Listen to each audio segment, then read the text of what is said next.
How we're gonna end spits. Today we're reacting to a Universe Sandbox video. Go give portalx some love. In this video, in the Universe Sandbox simulator, I'll try to create an unusual planetary system around a brown dwarf, an object that can't be called a full-fledged star. We'll add several different worlds here, ranging from a red-hot lava planet to a massive gas giant with rings, and we'll a brown dwarf, I don't know if he is gonna get into that. A brown dwarf is, think of our sun. The sun is a giant ball of plasma. Plasma is superheated gas. To the point where in stars, like our sun, it starts fusing atoms together. Atoms are the building blocks of the universe. Most stars, we call main sequence stars.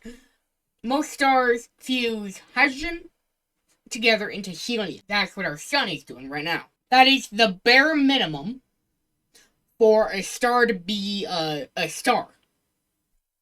A brown dwarf, while it is very, very hot, it is not yet a star because it ain't fusing together the hydrogen to form the helium. The reason why brown dwarfs are so, well, bright is because they are just that hot. Because they are big enough to not be gas giants, but they are small enough to not fuse together hydrogen. And the reason why that matters is because in the core of every star, there is fusion. That is what makes stars go forever. Again, brown dwarfs do not have that. They are just very, very big. And thus, their pressure is like super, super crazy. And their heat, because of the pressure, is also super, super crazy. But not as super, super crazy as, I say, the core of our sun. The smallest form of star is a red dwarf. Which, it is fusing together hydrogen, but not at the rate as, say, our sun. The brown dwarf ain't even that, again, and that is why it's a failed star instead of a star. We'll even try to create a planet with conditions suitable for life. This entire system will be named the Nectar system, and the main star of this system will be a brown dwarf. To create a brown dwarf, I'll take the planet Jupiter, place it randomly and stationary here, and immediately name it Nectaris. This brown dwarf will have a mass of 40 Jupiter masses, and its radius will be roughly a bit larger than one Jupiter. I'll set it to 1.07 of Jupiter's radius, and as we can see, the temperature is starting to rise on this object. The temperature on it has settled at 477 degrees. Yeah, that's because, again, the pressure inside of what's now Nectaris, that's because it is starting to crush down on the inside of the object, the celestial body. It's starting to crush down enough to start heating up the inner workings of the planet. And if you go inside of Nectaris, you would die. And that just goes to show how hot stars are. This ain't even a star yet, it's just a very hot Jupiter. Degrees Celsius, but that's not enough. In the view settings, I'll turn off this artificial light. For now, this brown dwarf doesn't really shine much, but there is a little... Yeah. Now we're getting into a phenomenon known as black body radiation. That was what I was explaining earlier. Black body radiation is the thing that makes your stove very, very red. Because it is so hot that the infrared light is starting to leak into what we can see. Because there's so much infrared, again, it's starting to leak into what we can see, and further into what we can't. We call what we can't see far IR, or far infrared. What we can see is near infrared, or it's just red.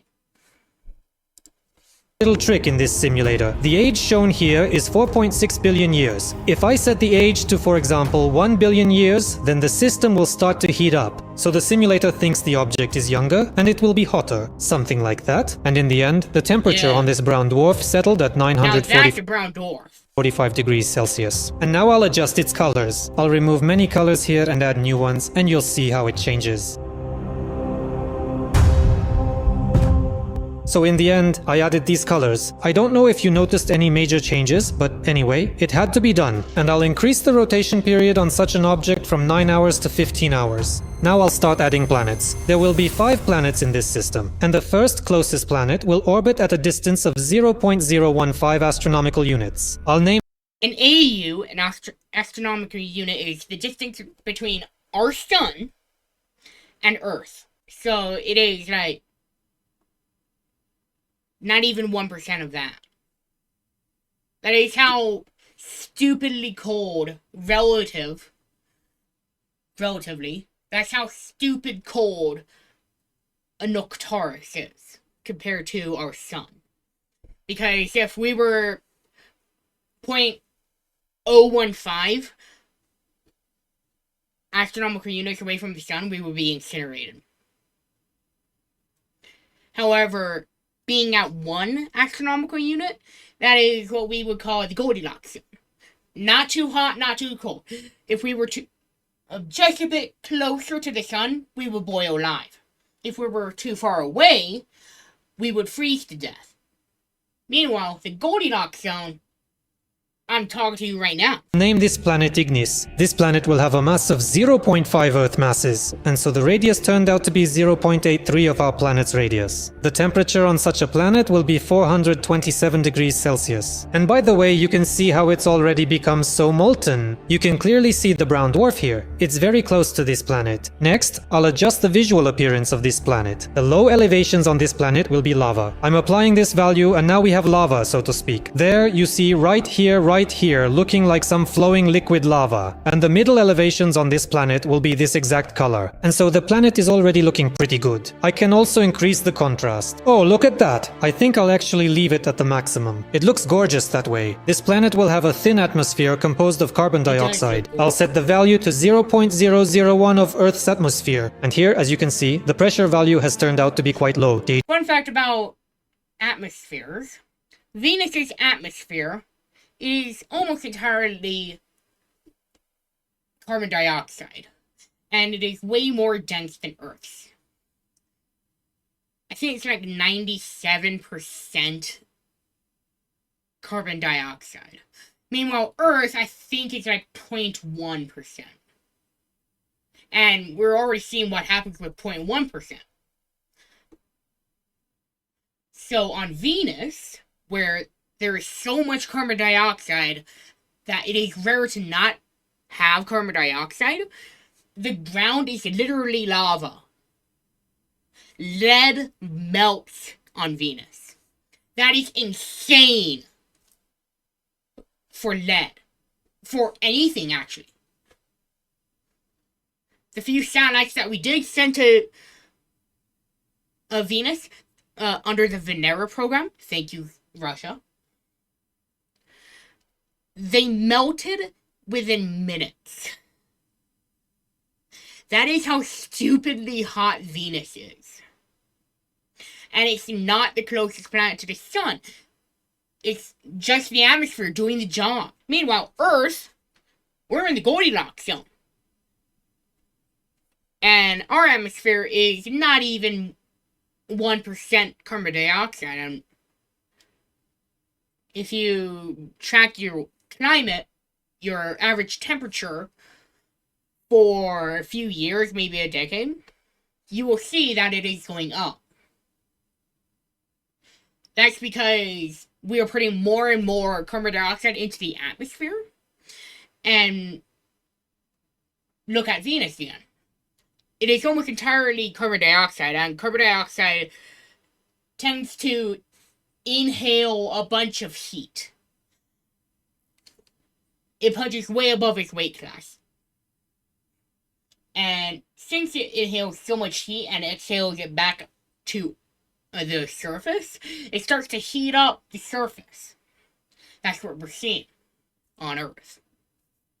And again, you can test this yourself. You can measure the average temperature per week. Do some statistics. And then you will see that the average temperature of your area is starting to go up a little bit. year after year. And you may be wondering, why is that? That's because humans, we are very, very industrialized, meaning that we have a lot of factories around. Factories that make stuff that burn things, especially coal. That's the main thing that is contributing to climate change. Or what you would know as the carbon dioxide in the atmosphere. Due to the carbon dioxide in the atmosphere and the fact that coal is mostly carbon and it is very, very inefficient at burning, most of coal turns into the stuff that goes into the atmosphere.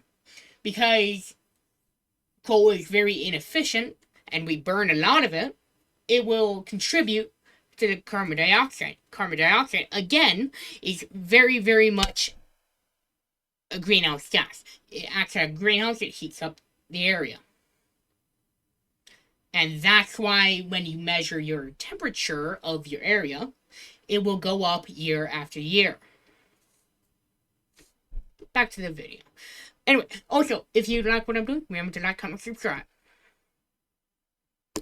This planet is going to be tidally locked to the brown dwarf. I'll do that, and as you can see, the orbital period and the day on the planet match perfectly. The axial tilt of this planet will be 1 degree. I've assigned this planet this specific orbital color scheme, and it will have a small eccentricity of 0.01. This planet will also have its own tiny natural satellite. I'll place it at a distance of about 10,000 kilometers, and it will, yes, orbit very close to this planet. I'm going to set the color of its orbit just like this, and give it the name of Ignis 2. As for the size, this moon is going to be exactly 0.05 Earth radii. There won't be an atmosphere on this moon, but the average temperature will be about 300 degrees Celsius. This moon is orbiting very close to this planet. I'll speed up time to check the orbit's stability and see if it gets torn apart. It is being torn apart. So I did place it a bit too close after all. Oh well, I'll have to clear all the fragments and move it a bit. That, what you just saw, is called the Roche limit. The Roche limit is roughly about 2 planet radii away from the core of the planet that you're orbiting. If you are within the Roche limit, your giant celestial body will tear apart, like you just saw with Ignis 2. A bit further from the planet. The orbital period is currently just over 4 hours. I'll make it say 6 hours, and I'll restore its radius since it lost it, back to 0.05 Earth radii, checking for stability. Oh well, now it's outside the Roche limit. The moon isn't being torn apart and seems to be orbiting the planet stably. I'll speed up time even more. And yes, as you can see, everything is stable now. Yes, you can see that due to its proximity to the planet, the moon has stretched out a bit. Well, that's my plan. That's what tidal force is. That's what causes the Roche limit to happen. For it to orbit close to this planet. And now I'll descend to the surface of this planet. This is what its moon looks like from the surface. And this is the brown dwarf itself. If you take off the space glasses here, it will be this bright and beautiful. And this is how its moon glows in this mode. Now the next planet in the system will orbit at a distance of 0.03 astronomical units. The planet will be named Vyrex. Its mass will be 0.09 Earth masses. The radius turns out to be almost 1 Earth. Now I'll brighten the planet up a bit. We see the simulator gave me an ocean planet, but I have a different idea. I'll have to remove all the water from here, even the ice water. Here I'll have a sort of toxic Venus. There's already carbon dioxide, but I'll also add sulfur dioxide, about 0.1 of Earth's atmosphere. On this planet, the atmosphere... Sulfur dioxide, you do not want to breathe it. If you ever pick up a trade job, you will be exposed to sulfur dioxide. If you ever join the military, you will be exposed to sulfur dioxide. Sulfur dioxide is basically a giant greenhouse gas like carbon dioxide, like I was talking about for, I think, 6 minutes. Carbon dioxide is another version of that. Atmospheric pressure will be about 70 atmospheres. The simulator adjusted it here and set it to 67 atmospheres. And because of this, the surface temperature on this planet will be about 427 degrees Celsius. Let's look at the atmospheric composition. We see there's a lot of sulfur dioxide and a lot of carbon dioxide. Well, basically, you get the idea. Next, I'll hide the atmosphere and set up the clouds. I'll make the clouds denser here, set a storm, and replace this cloud type with these ones. There, that's more clouds. And the color of these clouds won't be white, but like this. And and look at what a truly toxic planet we've created. I will now turn everything back on and restore the realistic lighting. This planet will have an axial tilt of 3 degrees and its day will be close to tidal locking. Our orbital period is 233 hours, so I'll set the day to about 213 hours. The orbit color for this planet will be like this, and the eccentricity will be 0.02, and this planet won't have any moons. Next is the turn of the following planet, and this planet will be at a distance of 0.06 astronomical units. I'm going to turn this planet into an oceanic world with life. You'll see. The mass of this planet will be 1.2 times the mass of Earth. I'll add an Earth-like atmosphere, setting the pressure and composition presets. Look how everything's changed. And I'll also immediately add a magnetic field of 1 Gauss here, so we see the atmospheric components have been added. There's oxygen... Magnetic field is another thing that makes Earth so special. The magnetic field is powered by the core of any given planet. For example, Mars' magnetic field, yes, it has one, is very, very dim because its core is dead. So, but Earth's magnetic field is very, very big because its core is very alive.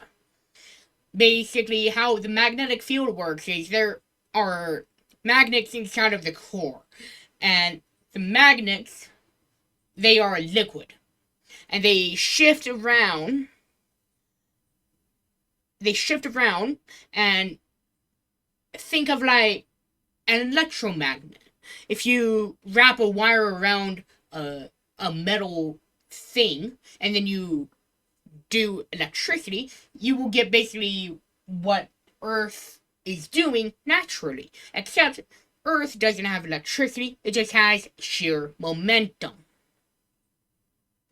That is what powers the magnetic field. Why is the magnetic field so important? The magnetic field basically helps protect against cosmic rays. Cosmic rays are the things that give you cancer.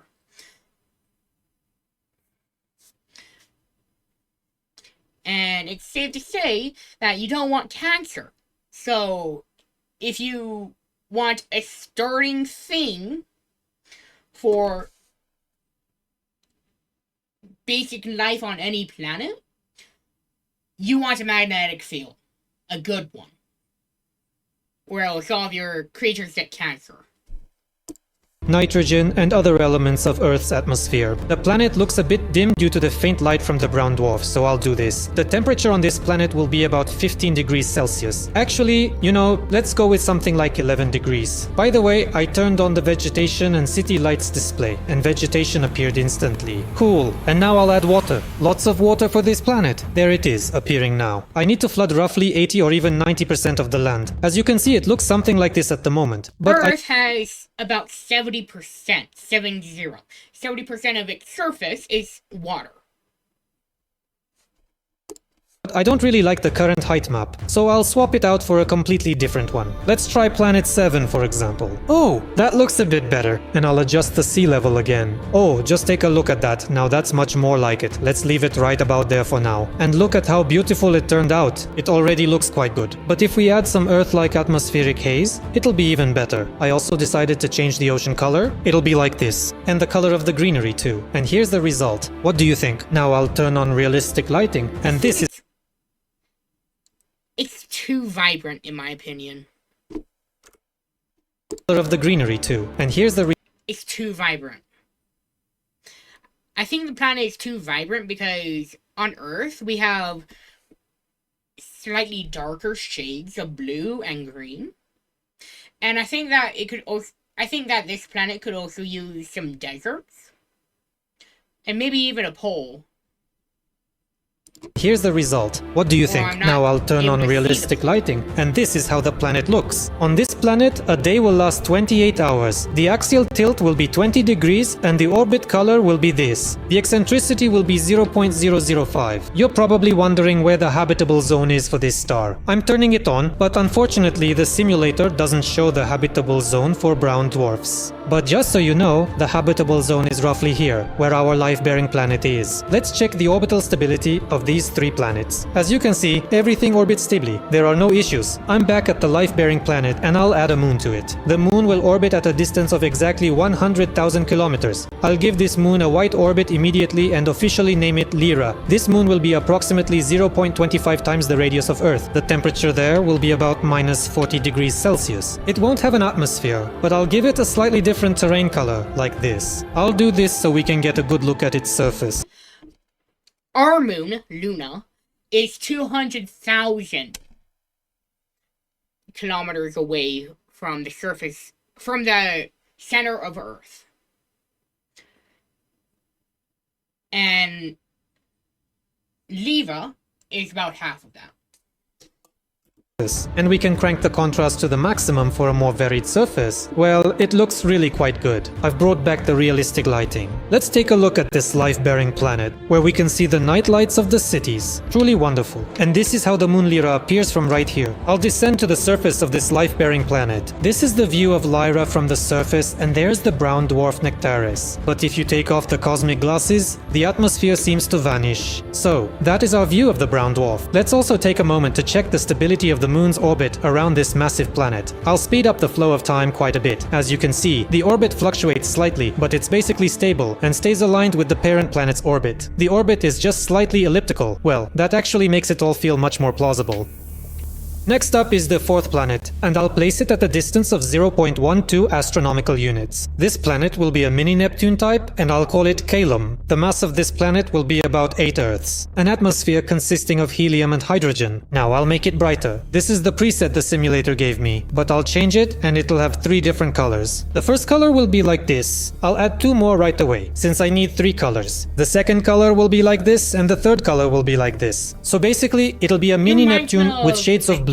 Regarding the contrast, look, if you crank it all the way to the max, it actually turns out even more beautiful. So I'll leave it like that. Since this planet is already quite far from the star, its average temperature will be minus 84 degrees Celsius. The axial tilt of such a planet will be 15 degrees, and I'll make the day 15 hours long. Oh, look how it flattened out immediately. Wow, let me speed up time. The reason why Caelum is flying out like a potato is because it's spinning so fast that the center of Caelum is starting to literally pull away from the center of the planet, bringing the top and bottom of Caelum down, because with the equator, it's called the equator, with the equator being pulled out, the poles, the top and bottom, have to be pulled in to compensate. If it were to spin a little bit more, it would tear itself apart. Even more. Should it really have flattened that much at 15 hours? That's crazy. Okay, let's increase this value to 25 hours. Oh well, let it be at least like this. This planet will have this orbit color, and the eccentricity will be 0.03. Now I'll switch back to realistic lighting, and if I do that, the planet becomes kind of greenish, as you can see. I'll even add a bit of exposure here, and you can see for yourselves how the brown dwarf's rays change the surface clouds on this planet, resetting the exposure to the normal value. Well, what can I say? The planet is already very far from the star, so very little light reaches it here. And if you look at it this way, you can see where the brown dwarf is, and you can see the neighboring planets a bit over there. This planet will of course have its own moons. I'll place the first moon at a distance of 172,000 kilometers, and there'll be another moon orbiting at about 273,000 kilometers. I named the first moon Nerea, and its radius will be only 0.1 of Earth's radius. In kilometers, that's 637 kilometers. It'll be very cold on it, around minus 180 degrees Celsius. Now I'll make it brighter and change its appearance. I'll change its mid-altitudes to this color, a sort of cold grey blue, and I'll turn up the contrast higher. And so this is how this moon turned out, though it won't have an atmosphere. Now the second moon will be named Caelum. Its size will be 0.07 of Earth's radius. In kilometers, that's 446 kilometers, and the temperature on it will be about minus 200 degrees Celsius. It won't have an atmosphere either, but I'll change its appearance. I'll set it to custom here, and the appearance changes immediately. Well, okay, that's cool basically, but I'll change its mid-altitudes to this color, and in principle it turned out quite interesting. And I won't forget to increase the contrast. Oh, that looks... It kind of reminds me of the moon Europa.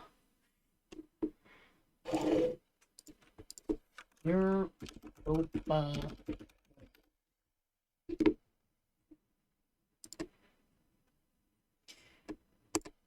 Kind of reminds you of Europa. This is Europa. You can see how it reminds you of it, except instead of brown, it is blue. Looks more beautiful. Now I'll turn on realistic lighting, and this is how the brown dwarf illuminates it. I'll also change the orbit colors for the moons. And now, let's check the stability of their orbits. I'll speed up time quite a bit. As you can see, everything's rotating stably. And the last fifth planet will orbit at a distance of 0.25 astronomical units from the brown dwarf. This planet's mass will be half of Jupiter's. The planet will be named Cronis. It's going to be a cold gas giant like this. Now I'll make it brighter and adjust its appearance. It will have 3 different colors. The first color will be like this, the second color like this, and the third color like that. I'll also increase the contrast, and let's evaluate it. Look, it turned out pretty cool. It looks nice, although maybe the contrast here is a bit much after all. Let's set it somewhere in the middle at 50%. Well, it seems to me like this will be better, and it's going to be very cold here. The average temperature here will be about minus 154 degrees Celsius. On such a planet, a day will be about 10 hours as the planet changes. But at least it didn't stretch as critically here as on the last mini-Neptune. Everything is actually quite decent here. The axial tilt of such a planet will be 25 degrees. And I'll also add rings to this planet. And so it looks wonderful. Very similar to Saturn, but not exactly a carbon copy. I'll turn on realistic lighting. Well, with this lighting, it looks interesting like this. I'll give this planet an orbit color like this, and the eccentricity will be 0.045. Now I'll add moons to it, make it brighter, and the first moon will orbit somewhere here. I'll put the second one somewhere here, and the third one will be the furthest out here. For all these moons, I'll set up orbits like this with an inclination so they match the planet's equator, and I'll just give them all orbit colors like this. And now the first moon. It will be named Taris. Its size will be 0.15 of Earth's radius. In kilometers, that's almost 1000 kilometers. The temperature on it will be minus 120 degrees Celsius as it's close to the planet and gets heated by tidal forces. You can see for yourself, it's been stretched a bit like that. There won't be an atmosphere here either, but I'll change its appearance. But the average elevations on this moon will be like this. And I'll also tweak the contrast. Well then, that's quite good. Now the second moon, it will be named Oral. Its radius will be 0.12 of Earth's radius. That's 765 kilometers. The average temperature on it will be minus 150 degrees Celsius. Also, such a massive gas giant is quite close here, so it heats it up a little from the inside. There won't be an atmosphere, but here I'll also change its appearance, make it custom. And the average elevations here will be this color. And so this is how the appearance turned out. I'll name the third moon Valor. Its radius will be 0.08 of Earth's radius, or 510 kilometers. The temperature on it will be minus 170 degrees Celsius. There won't be an atmosphere, but there will be a custom terrain setting. I'll change the average elevations to this color and increase the contrast to the maximum. And so this is how this moon turned out. Not bad. Now I'll turn on realistic lighting, and well, it's become so red. By the way, I forgot to add contrast to the second moon, Orel. If I bring it to the maximum, then look, it turned out more beautiful. And this is how it looks under realistic lighting. The rings basically rotate stably around the planet, as do the moons around the planet. And overall, I managed to create such a stable system. This is the system I ended up with around a brown dwarf, with all sorts of unusual worlds. Do you think such a system could actually exist in reality? Share your thoughts in the comments below. And be sure to leave a like if you enjoyed the video. Thank you very much. You heard him. Like, comment, subscribe, join the Discord.